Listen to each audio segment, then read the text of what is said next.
సరిగ్గా ఈ రోజుకి 40 రోజులు ఉంది ఆంధ్రప్రదేశ్లో పోలింగ్ జరిగే తేదీ.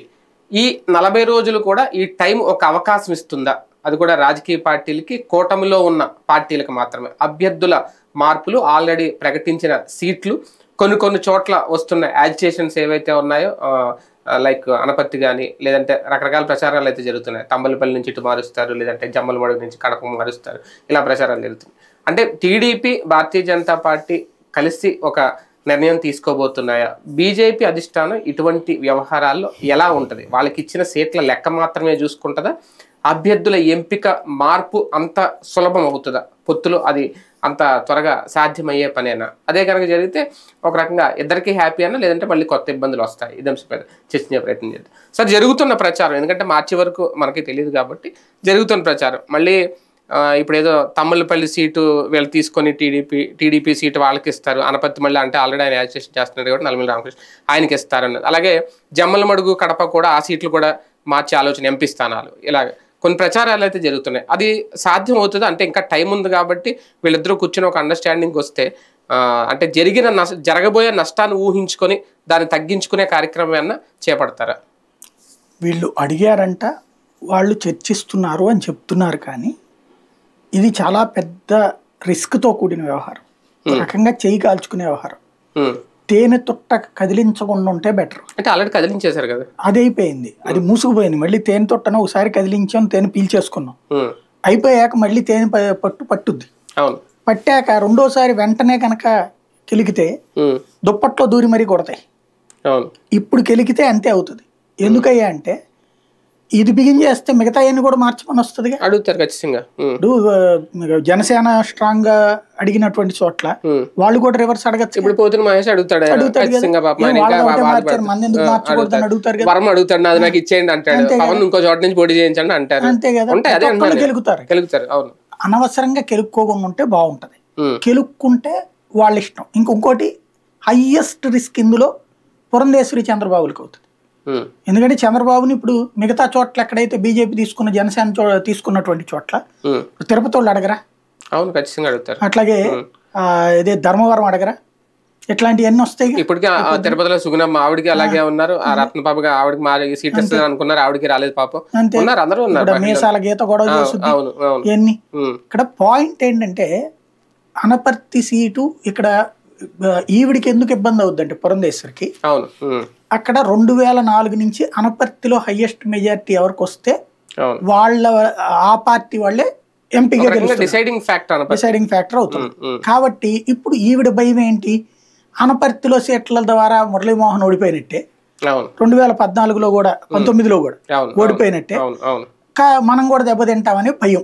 ఆ భయాన్ని ఇప్పుడు నల్లమెల్లి ఈమెకి చూపెట్టాడు. ఈమె ఆ భయం కోసం అనపర్తి సీటు మారుదాం అనేటువంటి ఇష్యూ మీద అడుగుతుంది.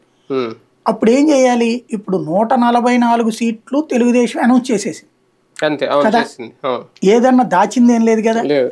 ఇప్పుడంటే ఆల్రెడీ సిట్టింగ్ సీటుని మార్చాలి కదా. అప్పుడు తంబళ్లపల్లె ఇటిస్తాము అని అంటున్నారు అన్నట్టు. మరి తంబళ్లపల్లి సిట్టింగ్ ఎమ్మెల్యే క్యాండిడేట్ ఏం చేస్తాడు? ఇప్పటిదాకా కొట్టుకున్నాడు, నెంబర్ 1. రెండోది, అదే జరిగితే గనక అప్పుడు అనపర్తిలో ఎవరిని తీసేస్తావు నువ్వు? బీజేపీ అభ్యర్థి ఎవరు? ఒక సైనికుడు, మాజీ సైనికుడు. మొత్తం 16 మందిలో ఇద్దరు సరైన క్యాండిడేట్లు, Srinivas Varma, Anaparthi. Original BJP, original దేశభక్తులు, వీళ్ళిద్దరు. సత్య వీళ్ళందరూ పార్టీ అనుకూలరు, ఇది కాదని చెప్పను నేను. కానీ మెయిన్ పార్టీ సైద్ధాంతిక ప్రాతిపదికన ఉన్నటువంటి వాళ్ళు. ఇప్పుడు ఈ సీటు మారిస్తే రఘురామకృష్ణరాజు అడగడా? అది మార్చినప్పుడు నాది ఎందుకు మార్చాలి? అదే అడుగుతున్నాడు. మార్చేయడానికి ఇప్పుడు ఒకటి మార్చడం బిగిన్ చేస్తే అన్ని మారుతాయి. ఎందుకంటే ఆయన స్వయంగా ప్రకటిస్తున్నారు, ఆ సీట్ నాదే, చూసుకోండి, ఎప్పుడైనా మార్పు జరగచ్చు అనే ఒక సంకేతం ఇస్తున్నారు. మరి ఏం జరుగుతుందో తెలియట్లేదు. జరిగితే అది జరిగింది అనుకోండి, ఇప్పుడు అది కూడా అడుగుతాడుగా, ఇక రచ్చ బిగిన్ అవుతుంది కదా. అప్పుడు ఇంకెవరికి సెక్యూరిటీ ఉంటది? ఇప్పుడు బీజేపీని ఇప్పటికే తిట్టుకుంటున్నటువంటి వాళ్ళు పురంధేశ్వరిని ఇక తెలుగులో కూడా తిట్టరు తర్వాత. దానివల్ల ఏంటి ప్రయోజనం? కానీ అలాగని ఈ మార్పులు జరగకపోతే ఓటమి ఖాయం అనే కొన్ని సంకేతాలు, దానివల్ల ఇచ్చిన తక్కువ సీట్లలో కొన్నేనా గెలుచుకోకపోతే ఇంకా ఉన్న పరుగు కూడా పోద్ది కదా. నీ పలుకుబడితో అతన్ని గెలిపించాలి కానీ ఇప్పుడు ఎమ్మెల్యే క్యాండిడేట్ల పలుకుబడితో ఎంపీ గెలవడం ఒక ఎత్తు, ఎంపీ క్యాండిడేట్ గెలుపుతో ఎమ్మెల్యే గెలవడం ఇంకొక ఎత్తు. Simple logic. KCR Nani impact అసెంబ్లీలో ఎమ్మెల్యే అభ్యర్థుల మీద పడుతుంది. అట్లాగే నరసరావుపేట పార్లమెంట్ నియోజకవర్గ పరిధిలో వైసీపీ ఎమ్మెల్యే క్యాండిడేట్ల ఇంపాక్ట్ అనిల్ యాదవ్ మీద పడుతుంది, ఎంపీ మీద. కొన్ని చోట్ల ఒక్కొక్క రకంగా ఒక్కొక్క చోట ఉంటుంది. అక్కడ నీ ఇంపాక్ట్ అతని మీద పడాలి, అంతే కదా. ఇంకోటి మోడీ ఇంపాక్ట్ పడాలి అక్కడ నీకు అక్కడ లోకల్ క్యాండిడేట్ కొంచెం బలహీనంగా ఉంది, మెయింటైన్ చేయించు. చంద్రబాబుతో చెప్పించి మెయింటైన్ చేయొచ్చు. అక్కడిని కూడా సామాన్యుని బతకనేమో మనం. తెలుగుదేశం ఒక్క రంపచోడవరం ఇచ్చింది, ఇంకెవరికి సామాన్యులకి ఇవ్వలేదే. జగన్ దాదాపు 8 మందికో 10 మందికి ఇచ్చాడు సామాన్యులకి. నువ్వు కూడా ఇవ్వాలి కదా, ఒక్కళ్ళకి ఇచ్చావు. ఆ ఒక్కడిని కూడా తీసేసి డబ్బులు ఉన్నోడిని పెడతాను లేకపోతే డబ్బులు ఉన్న వాళ్ళకి సీట్ ఇస్తాను అంటే ఇంకా భారతీయ జనతా పార్టీ సంస్థాగతంగా ఏం చెప్పుకుంటుంది సమాధానం? రెండవది, ఇప్పటికే అషితి ఈ ఆమ్ ఆద్మీ పార్టీ వాళ్ళు ఏం రైజ్ చేశారు, లెక్కర కుంభకోణంలో ఎన్డీఏకి పాత్ర ఉంది, బీజేపీ పాత్ర ఉంది. ఎన్డీఏలో భాగస్వామి అయినటువంటి తెలుగుదేశం పార్టీ లెక్కర కుంభకోణంలో నిందితుడయ్యి అప్రూవర్గా మారినటువంటి ఎవరు రాఘవ, మాగంటి రాఘవ తండ్రికి టికెట్ ఇచ్చింది, తద్వారా వాళ్ళకి సంబంధాలు ఉన్నాయి. మరోవైపున శరత్ చంద్రారెడ్డి ఎవరైతే ఉన్నాడో అతను కూడా బీజేపీకి సంబంధించినటువంటి వాడే అని చెప్పి ప్రకటించింది ఆమ్ ఆద్మీ పార్టీ. రేపు దేశంలో ప్రతి చోట ఏమంటారు, సైనికుడిని మోసం చేశారు, మాజీ సైనికులకి ఇచ్చే గౌరవం ఇదేనా, సైనికుడికి ఇచ్చి వెనక్కి తీసుకున్నారని అనరా? భారతీయ జనతా పార్టీ చెప్పేదే దేశభక్తి. దేశభక్తిలో ఇక్కడ ఏం కావాలి నీకు లేకపోతే ఆర్ఎస్ఎస్ ఆఫీస్ దగ్గర కూర్చుని, అయ్యా మా ఈ సీట్ ఇట్లాగా ఒక సామాన్యుడికి ఇచ్చాం, ఓ సైనికుడిని గెలిపించుకోవాల్సిన బాధ్యత మంది, మీరందరూ కృషి చేయండి అంటే రాష్ట్రంలో ఆర్ఎస్ఎస్ కార్యకర్తలు అందరూ అక్కడికి వెళ్ళి కూర్చుంటారు. ఒకప్పుడు విజయవాడ సెంట్రల్, మీకు విజయవాడలో చూసుకుంటే విజయవాడ వెస్ట్లో దాదాపుగా 80ల నుంచి, అంటే విజయవాడ కార్పొరేషన్ పుట్టినప్పటి నుంచి మొత్తం విజయవాడలో ఒక్క సీటు బీజేపీ ఎప్పుడు గెలుస్తూ వచ్చేది. అది విజయవాడ 8వ డివిజన్, విజయవాడ 1 టౌన్లోని బ్రాహ్మణ వీధి. బీజేపీ డోగిపర్తి ఝాన్సీ లక్ష్మణి 4 సార్లు గెలిచింది ఆవిడ కార్పొరేటర్. సిటీలో కాంగ్రెస్ గెలిచినా కమ్యూనిస్టులు గెలిచినా ఆ సీటు మాత్రం ఎప్పుడు బీజేపీనే గెలిచేది. ఆమెను తీసి వేరే వాళ్ళకి ఇచ్చినప్పుడు ఆ సీటు పోయింది. అట్లాగా 4 టర్మ్స్ గెలిచినటువంటి సీటు. అసలు విజయవాడలో అసెంబ్లీకి ఎప్పుడు బీజేపీ గెలవలేదు, కానీ ఉనికంటూ ఉన్నటువంటి సీటు విజయవాడ వెస్ట్. కానీ ఆ రోజున విజయవాడ సెంట్రల్ సీటు బీజేపీకి కేటాయించారు. ఎందుకు 99లో కేటాయించారు? తెలుగుదేశం పార్టీకి ఏనాడు గెలవలేదు అక్కడ.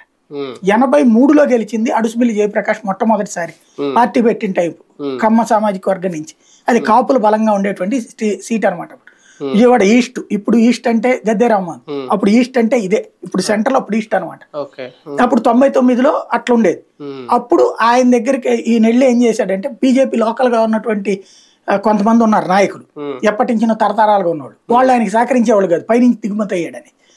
అప్పుడు చివరికి వెళ్ళి పార్టీ ఆఫీస్ ఆర్ఎస్ఎస్ ఆఫీస్ దగ్గరికి వెళ్ళి చేతులెత్తి దండం పెట్టి, అయ్యా నేనేం చేయాలి నాకు అర్థం కావట్లేదు, అవతలేమో ఐలాపురం ఓనర్ వెంకయ్య ₹1 కోటి ఖర్చు పెట్టాడు ఆ రోజుల్లో. ఆయన ఈయన దగ్గర అంత పెట్టే, ఆ రోజుల్లో ₹1 కోటి అంటే ఎక్కువ, 99 అంటే ఆయన ₹1 కోటి, ₹1.5 ఖర్చు పెట్టడానికి ఆయన సిద్ధంగా ఉన్నాడు. నా పరిస్థితి ఏంటి ఇట్లాగా, నేనేం 10 లక్షలు కూడా లేదు నా దగ్గర అని చెప్పాడు.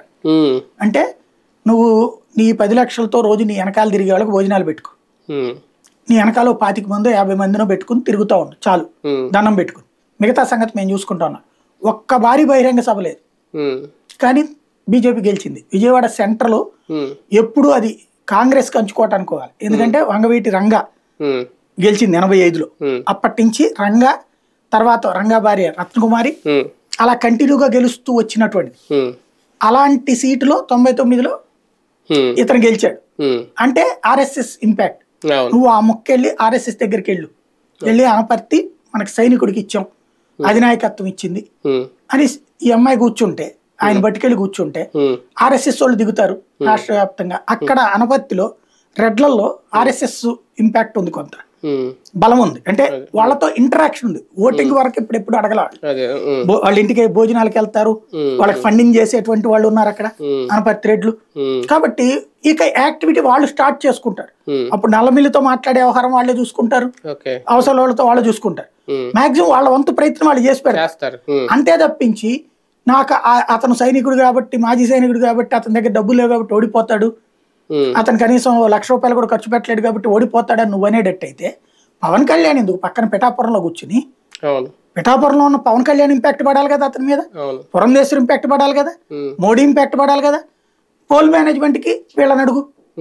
అలా కాకుండా వదిలేస్తే ఇంకా అసలు నీకు క్రెడిబిలిటీ ఏంటి పార్టీకి కానీ నాయకత్వానికి ఎందుకు ఇంకా అది కదా సమస్య. కానీ ఒకటి అంటే భారతీయ జనతా పార్టీలో ఇలాంటివి ఉంటాయి. ఎందుకంటే మొన్న సీట్ల ఎంపిక లేదంటే అభ్యర్థుల ఎంపిక విషయంలో చాలా కసరత్తు చేశారు, ఢిల్లీ వెళ్ళారు, లిస్టులు పట్టుకెళ్ళారు, ఇంత చేశారు కదా. ఇప్పుడు ఒక రకంగా అధిష్టానం అనౌన్స్ చేసిన సీట్లు ఇవన్నీ, పేర్లు ఇవన్నీ, దాన్ని సింపుల్ గా ఇక్కడ రాష్ట్ర నాయకత్వం పురంధేశ్వర్ గారు ఇంకొకరు కూర్చొని మాట్లాడి మార్చేస్తాము అంటే హైకమాండ్ ఒప్పుకుంటుందా? మార్చుతామని వీళ్ళు కూడా అంటారని నేను అనుకోవట్లా. వీళ్ళు ఇట్లా అంటున్నారని ప్రపోజల్ని అధినాయకత్వానికి పంపించి ఓకే చేయించాలి. అవును, అదే అంటున్నాను. అది జరిగిందంటే అప్పుడు ఇది కూడా మాట్లాడిస్తారు రేపు పొద్దున. శ్రీనివాస్ వర్మ గెలవలేడు, రఘురామకృష్ణరాజు అని. నేను చెప్తున్నాను కదా, తేనె తొట్ట కదిలించకూడదు, కదిలిస్తే మొత్తం అన్ని ఏరియాలయ్యి రచ్చ రగిలిపోద్ది. ఇప్పటికీ దాదాపుగా ఇచ్చినటువంటి సీట్లలో ఇప్పుడు జమ్మలమడు గెలుస్తాడు ఆదినారాయణ రెడ్డి బీజేపీ జెండా మీదన, అదే కదా, ఎంతవరకు అవకాశం ఉంది అతనికి? సూరి ప్లే కాకుండా అక్కడ సత్యాకి ఇచ్చారు, గెలుపు అవకాశాలు ఏ మేరకు ఉంటాయి? అక్కడ ఆర్ఎస్ఎస్ పనిచేసి పెడుతుంది వాళ్ళకి, సత్యాకి, సిన్సియర్ అతను పార్టీ కార్యకర్త అనేసి.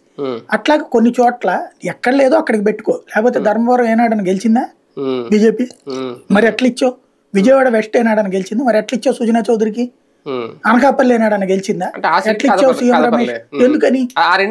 ఎందుకని? ఫైనాన్షియల్ బ్యాక్గ్రౌండ్ మరి అంటే ఏంటి, సామాన్యుడు పనికిరాడా? అంతే కదా. మరి అప్పుడు వాళ్ళతో పోల్చుకుంటే పురంధేశ్వరి దగ్గర కూడా అంత డబ్బులు లేవుగా, తీసేయాలిగా. మరి యమ్మలమడుగు ఆదినారాయణ రెడ్డి కూడా అంత ఉండవు వీళ్ళతో పోల్చుకుంటే, సుజనా చౌదరి సీఎం రమేష్తో పోల్చుకుంటే. సత్య దగ్గర కూడా అంత ఉండవు. మరి లేని వాళ్ళందరినీ తీసేయాలి కదా పక్కకి. శ్రీనివాస్ వర్మ దగ్గర కూడా అంత ఉండవు. రఘురామకృష్ణరాజు డబ్బులతో కంపేర్ చేస్తే శ్రీనివాస్ వర్మ దగ్గర ఎందుకు ఉంటాయి? కరెక్ట్ కాదు కదా. డబ్బులు తెలిసిన వాళ్ళు ఎట్లా తెలుస్తుందండి? తెలుగుదేశం పనిచేసి పెడుతుంది, బీజేపీ ఏం లేదు కదా అక్కడ. బీజేపీ అట్లాంటప్పుడు పోల్ మేనేజ్మెంట్ తెలుగుదేశం చేసినప్పుడు ఎక్కడ ఎందుకు చేయదు? మాట్లాడు. శ్రీనివాస్ వర్మ శివరామకృష్ణ వీళ్ళతో పోల్చుకుంటే వీళ్ళు ఆల్రెడీ ఇంతకు ముందు ఎన్నికల బరిలోకి దిగి అక్కడ ఎవరు చేశారు? సుజనా చౌదరి ఎప్పుడు ఎన్నికల బరిలో దిగాడు? ఆయన రాజ్యసభకు పురంధేశ్వర్ గారు దిగారు, 2 సార్లు ఓడిపోలేదు, ఓడిపోయారు కదా. అంతకుముందు కాంగ్రెస్ తరపున పోల్ మేనేజ్మెంట్ కాంగ్రెస్ చేసింది, బీజేపీ తరపున ఇప్పుడు చేసుకోలేకపోయిందిగా. మరి తెలుగుదేశం చేస్తానే కదా ఇప్పుడు నమ్మి చేస్తుంది. మరి తెలుగుదేశాన్ని చేయమను. అంటే బూత్ ఎక్స్పీరియన్స్ ఉంది నేను అనేది. అది ఆవిడకి ఏం ఎక్స్పీరియన్స్ ఏం లేదు అప్పుడు కూడా, పార్టీ చూసుకునేది. ఇప్పుడు పార్టీ చూడు, పోల్ మేనేజ్మెంట్ ఎప్పుడు అభ్యర్థులు చేయరు, పార్టీలే చేస్తాయి. పార్టీ తెలుగుదేశం చేసి పెట్టాలి నీకు, నిన్ను గెలిపించే బాధ్యత తెలుగుదేశం తీసుకోవాలి. లేకపోతే ఎందుకు అసలు పొత్తు నీకు? కానీ తెలుగుదేశం పార్టీలో ఇప్పుడున్న ఇవన్నీ కూల్ చేయడానికో లేదంటే ఈ అభ్యర్థులను శాంతం చేయడానికి వేరే ఆప్షన్ ఉంది. ఈ సీట్ల మార్పులు చేసుకోకపోతే ఇంకా అలా పోరాటం చేస్తే సరిపోతుంది. అప్పుడు ఎవరు దానికి వాళ్ళు టీడీపీ యాక్సెప్ట్ చేయదు. నల్లమిల్లి రామకృష్ణ ఇండిపెండెంట్ గా పోటీ చేస్తాంటే ఆయన చేసి ఉద్దేశం ఉందో తెలియదు కానీ వాళ్ళు ఒప్పుకోరు. వాళ్ళు టీడీపీ వేరే అభిమానులు వెళ్తే ఈ పార్టీకి ఇప్పుడు ఉట్టి తెలుగుదేశం తరఫున పోటీ చేయండి, బీజేపీ తరఫున పోటీ చేయండి, జనసేన చేయండి, లేకపోతే జనసేన బీజేపీ కలిసి పోటీ చేసుకోండి, ఈ గొడవే ఉండదు. ఎవరు గెలకమన్నారు? మీ అంతటి మీరు గెలికి మళ్ళీ ఆడు పనికిరాడు ఈడు పనికిరాడు అని మీరు ఎట్లా ముగ్గురు కలిసాక కూడా పనికిరారు అన్నప్పుడు ఇంకెందుకు మరి మీరు? ఇప్పుడు 3 శక్తులు కలిసాక ఈ 3 శక్తులు ఈ నియోజకవర్గాలు పనిచేయమన్నప్పుడు పొత్తెందుకు? ఇంకా ఒకడు బలహీనంగా ఉన్న చోట ఇంకోటి బలమైన తేవడాడే కదా. నిడదవోళ్ళు కందులు దుర్గేష్కి ఏం తెలుసని పంపించి మరి అతను గెలిపిస్తామంటున్నారు కదా. పిఠాపురంలో పవన్ కళ్యాణ్కి ఏముందని ఇంతకుముందు ఎన్ని ఓట్లు వచ్చినాయి, గెలిపిస్తామంటున్నారు కదా. అంటే వాళ్ళ దగ్గర డబ్బు ఉందని పలుకుబడి ఉందన్నో, ఏం సామాన్యుడు పనికిరా. అంటే ఇక్కడ అదే టీడీపీ జనసేన మధ్యలో ఉన్న మంచి అండర్స్టాండింగ్ టీడీపీ బీజేపీ మధ్య కనిపించట్లేదు. లేదు, పురంధేశ్వరికి ఉన్నది, సుజనా చౌదరికి ఉన్నది, సీఎం రమేష్ సత్యాకు ఉన్నది, ఇతనికి ఒక్కడికి ఎందుకు ఉండదు అంటున్నా నేను. ఉండాలి, ఉండేలా చేసుకోవాలి. నీ ఒక్కళ్ళ కోసం కాదు కదా పార్టీ,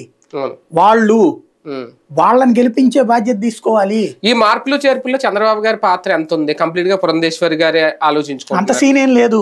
పార్టీలో సెకండ్ క్యాడర్ వాళ్ళు ట్రై చేస్తున్నారు ఇట్లా అనేసి మాటలు జరుగుతున్నాయి. అది జరిగిన తర్వాతనే వీళ్ళు ఏదో పంపిద్దాం, అప్పుడు చంద్రబాబు గారు ఇన్వాల్వ్ అవ్వేంటో లేకపోతే చంద్రబాబు పురంధేశ్వరి ఒక మాట అనుకుని ఇది చేస్తున్నారు తెలియదు. ప్రస్తుతం ప్రచారం మాత్రమే నడుస్తుంది. అది జరిగిందంటే తేనె తుట్ట కదిలించడమే. ఎందుకంటే ఆల్రెడీ నిన్న మొన్న సుజయ్ కృష్ణ రంగారావు గారితో బాబు గారు ఇద్దరు కలిసి ఈయన కూర్చున్నాడు, అల్మల రామకృష్ణారెడ్డి గారు. వాళ్ళు ఏదో ఒక హామీ కూడా ఇచ్చారు, మీ సీట్ నీకే వస్తుంది, మేము మాట్లాడుతున్నాం పైన అనేది. అంటే లోకల్ గా వాళ్ళు చెప్పుకుంటున్నారు. ఇచ్చారు కదా లెక్కనైతే. హామీ ఇవ్వండి ఎవరికి వాళ్ళు హామీ ఇవ్వని పార్టీ ఏ అభ్యర్థికి ఇవ్వలేదంట హామీ. చంద్రబాబు గారు ప్రతి అభ్యర్థికి ఇచ్చారు కదా. మరి 31 సీట్లు ఎట్లా ఇచ్చారు, 8 పార్లమెంట్ ఎట్లా ఇచ్చారు? అక్కడ ఉన్నటువంటి నాయకులందరూ ఎదవలేండి. సోమిరెడ్డి తప్పు ఏం చేశాడు, అలపాటి రాజు ఏం తప్పు చేశాడు, లేకపోతే దేవినేని ఉమా ఏం తప్పు చేశాడు? మరి ఆ సీట్లు కూడా మార్చండి, ఇవ్వాలి కదా వాళ్ళకే. అక్కడ గెలవలేని వాళ్ళు అని చెప్పి నువ్వు తీస్తిరి, మరి ఇక్కడ వాళ్ళకి ఇచ్చేసిన సీటు. ఇంకోటి ఏమని చెప్పారు, ఎవరి సీట్లు వాళ్ళే, మాకేం సంబంధం లేదని చెప్పారు కదా బాబు గారు. మరి ఇప్పుడు ఎట్లా మారుతారు? ఎవరి ఇష్టం వాళ్ళదని చెప్పారు కదా. మరి మధ్యలో ఎట్లా మారుతారు? ఇప్పుడు ఆ లెక్కనైతే మీరు కూడా మార్చండి. ఇప్పుడు సోమిరెడ్డి చంద్రమోహన్ రెడ్డి వరుసగా ఎన్నిసార్లు ఓడిపోయాడు, సీటు తీసేమని చెప్పండి. అట్లాగే నాదెళ్ల మనోహర్ కంటే కూడా ఆలపాటి రాజే బెటర్ అంటున్నారు. అక్కడ మార్చేయండి. మరి మారుస్తారా? మారిస్తే మార్చండి, అప్పుడు చెప్పండి. అక్కడ ఎవరు అనంతపురం తీసుకెళ్ళి ఇతనే బెటరు, ఎవరు జేసీకి ఇవ్వండి, మరి ఇవ్వాలి కదా. రైట్, చూద్దాం. మొత్తానికి నిజంగా మార్పులు చేర్పులు ఉంటాయా? అదే కనుక జరిగితే అదొక పెద్ద సాహసం అయ్యి ఒక తేనె తుట్టును కదిలించినట్టుగా ఉంటుందా? తెలుగుదేశం పార్టీకి బీజేపీ కలిసి వస్తుందా లేదంటే వికటిస్తుందా? వేచి చూద్దాం.